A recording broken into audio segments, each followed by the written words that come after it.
నమస్తే, నేను మీ కుప్ప పద్మిని. ఇన్నాళ్ళు మీ సపోర్ట్‌ని నాకు అందిస్తూ, మీ ప్రేమని నాకు అందిస్తున్న ప్రతి ఒక్కరికి కృతజ్ఞతలు. ఇప్పుడు చూడబోతున్న ఈ వీడియో కూడా ఖచ్చితంగా మీకు ఉపయోగపడుతుంది. లైక్, షేర్ అండ్ సబ్స్క్రైబ్ చేసి మీ ఇష్టాన్ని అలాగే మీ సపోర్ట్‌ని నాకు అందించండి. అలాగే ఈ వీడియో పట్ల మీ అభిప్రాయాన్ని కామెంట్ సెక్షన్‌లో కామెంట్ చేసి నాకు తెలియజేయండి. నమస్తే. ధనస్సు రాశి లేదా ధనస్సు లగ్నం. ధనస్సు రాశికి రాశ్యాధిపతినే గురువుగారు.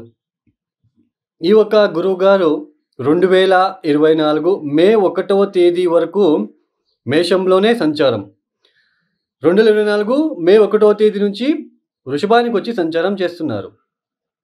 ఆల్రెడీ ఇక్కడ దశమ స్థానంలో కేతు, చతుర్థ స్థానంలో రాహు వలన ఆల్రెడీ ధనుసు రాశి వాళ్ళు ఇబ్బందులు పడుతూ ఉన్నారు.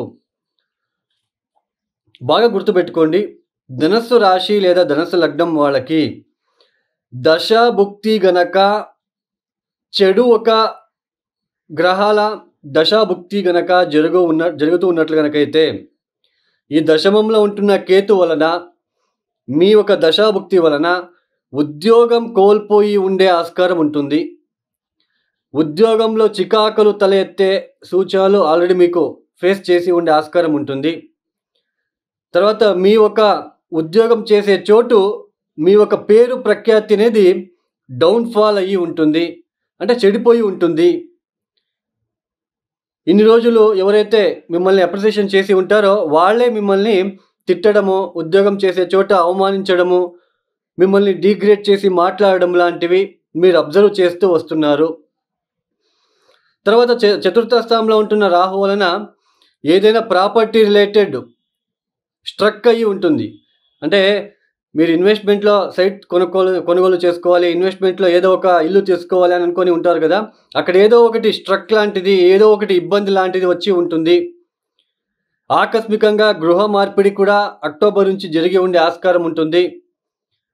ఆ గృహం కూడా బాలేని గృహం దొరకడము, ఎక్కడ ఒక వాస్తు లేని గృహమో ఇలాంటి గృహం దొరికి మీకు పీస్ అనేది, అంటే శాంతి అనేది, మనసుకి ఒక హ్యాపీనెస్ అనేది లేకుండా ఉండే ఆస్కారం ఉంటుంది.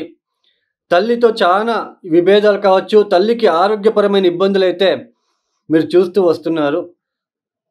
అయితే ఇన్ని రోజులు పంచమ స్థానంలో ఉండి గురుబలం ఉంది. యాక్చువల్లీ మీకు అవి కొద్దిగా కనిపించడానికి అవకాశాలు తక్కువ ఉంటాయి. అయితే 6వ స్థానానికి వస్తున్నాడు గురువుగారు. అయితే ధనుసు రాశి వాళ్ళకి గుర్తుపెట్టుకోండి, 6వ స్థానంలో మనము చూసుకున్నట్లయితే సువర్ణమూర్తితో ఎంట్రీ అవుతున్నాడు. మూర్తి తత్వం కనుక చూసుకున్నట్లయితే సువర్ణమూర్తితో ఎంట్రీ అవుతున్నాడు. సువర్ణమూర్తితో ఎంట్రీ అయినప్పుడు ఆయన గురువు గారు మంచి ఫలితాలు ఇవ్వాల్సి ఉంటుంది.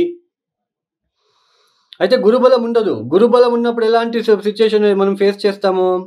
గురుబలం ఉన్నప్పుడు ఎటువంటి ఇబ్బందులు వచ్చినా ఎవరో ఒకరు వచ్చి సేవ్ చేస్తూ ఉంటారు. పాజిటివ్గా ఉంటుంది. రోజు రోజుకిను ధనాదాయం బాగుంటుంది, మనసు హ్యాపీగా ఉంటుంది, పీస్గా ఉంటుంది. సో ఇలాంటివన్నీ చూస్తాం గురుబలం ఉన్నప్పుడు. గురుబలం లేనప్పుడు ఇప్పుడు 6వ స్థానంలో ఉంటున్నాడు. మీ ఒక రాష్ట్రాధిపతి, చతుర్థాధిపతి 6వ స్థానంలో. ఏదైనా ఒక పని చేయాలనుకుంటే అది దానికి పోటీ అవసరం. ఇప్పుడు మీకు ఖచ్చితంగా పోటీ చేసే తీరాలి, అంటే సులువుగా రాదు. పోటీ చేస్తే ఖచ్చితంగా కొద్ది రోజుల తర్వాత మీకు వెనక్కి రావడానికి అవకాశం ఉంటుంది. అంటే దశమ స్థానాన్ని చూస్తున్నాడు గురువుగారు. 6వ స్థానంలో కూర్చొని దశమానికి దృష్టి పెట్టినప్పుడు ఇన్ని రోజులు ఏదైతే మీరు ఉద్యోగంలో ఒక కీర్తి లాంటిది, గౌరవం లాంటిది కోల్పోయి ఉంటారో అవి మళ్ళీ తిరిగి రావడానికి అవకాశం ఉంటుంది. జూన్, జూలై ఈ ఒక మాసం నుంచి మీకు ఉద్యోగం లభించే అవకాశం వస్తుంది. ఉద్యోగం దొరికే అవకాశాలు వస్తాయి. బట్ కొద్దిగా హార్డ్ వర్క్ ఉంటుంది, ఎక్కువ కష్టపడాల్సి ఉంటుంది. ఎందుకంటే మీ ఒక జన్మరాశికి అధిపతి గురువే 6వ స్థానంలో ఉంటున్నాడు. 6వ స్థానంలో ఉంటున్నప్పుడు 6వ స్థానం అంటే ఏంటి? రోగము, శత్రునాశనము, శత్రువులు, రుణము, ఇవన్నీ మనం చూస్తాం. తర్వాత రోజువారీ ఒక జీవిత విధానం ఎలా ఉంటుందో, రోజువారీ మనం దిననిత్యం మనం జీవితానికి సంబంధించిన విషయంలో రోజువారీ ఎలా ఉంటుంది? పీస్ఫుల్గా ఉంటామా? రోజు యుద్ధం చేస్తూ వెళ్ళాలా, అంటే బాగా కష్టపడుతూ సర్కస్ చేస్తూ వెళ్ళాలా అని చూపిస్తుంది. మీ రాష్ట్రాధిపతి 6వ స్థానంలోకి వచ్చినప్పుడు సర్కస్ చేయాలి, బాగా కష్టపడాలి. బట్ ఉద్యోగంలో ఉంటున్న చికాకులైతే తొలగిపోతాయి. ఆర్థిక సంబంధమైన ఇబ్బందులు పెద్దగా కనిపించవు కానీ బట్ అప్పులు చేయవలసిన ప్రమేయం, ఏదో ఒక సైట్ కోసమో ఇట్లాంటివి అప్పులు చేయవలసిన ప్రమేయం ఏర్పడుతుంది. లేదా ప్రాపర్టీ స్ట్రక్ అయి ఉంటుంది, వాటిని ఏదో ఒకటి చేసుకోవాలనుకొని ఎక్కువ డబ్బులు ఇన్వెస్ట్మెంట్ చేయడం లాంటిది, ఇవన్నీ కూడా ఎక్కువగా ఉంటాయి. బట్ గురుబలం ఉండదు.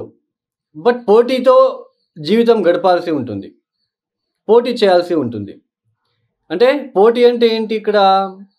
ఇప్పుడు ఏదో ఒక రిజిస్ట్రేషన్ చేయించుకోవడానికి ఆఫీస్కి వెళ్తారు, రిజిస్ట్రేషన్ ఆఫీస్కి వెళ్తారు. ఒక గంటలో అయ్యే పని 5 రోజుల్లో పని అయిపోతుంది. అంటే ఒక గంటలో అయ్యే పని 5 రోజులు తీసుకుంటుంది.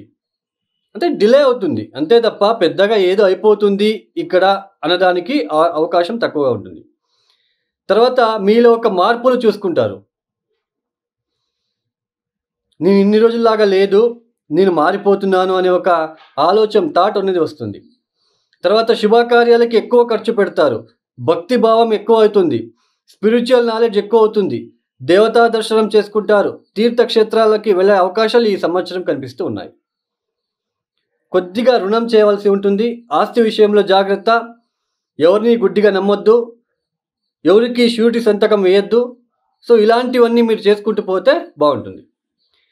ఈ ధనుసు రాశి వాళ్ళు తప్పనిసరిగా ఓం దేవనాంచ ఋషినాంచ గురుం కాంచన సన్నిభం బుద్ధిభూతం త్రిలోకేశం తం నమామి బృహస్పతిం ఓం నమ గురుగ్రహ దేవతాభ్యో నమ శాంతిం శాంతిం శాంతి ఈ మంత్రాన్ని ప్రతిరోజు 108 సార్లు చదువుకోవడానికి ప్రయత్నం చేయండి.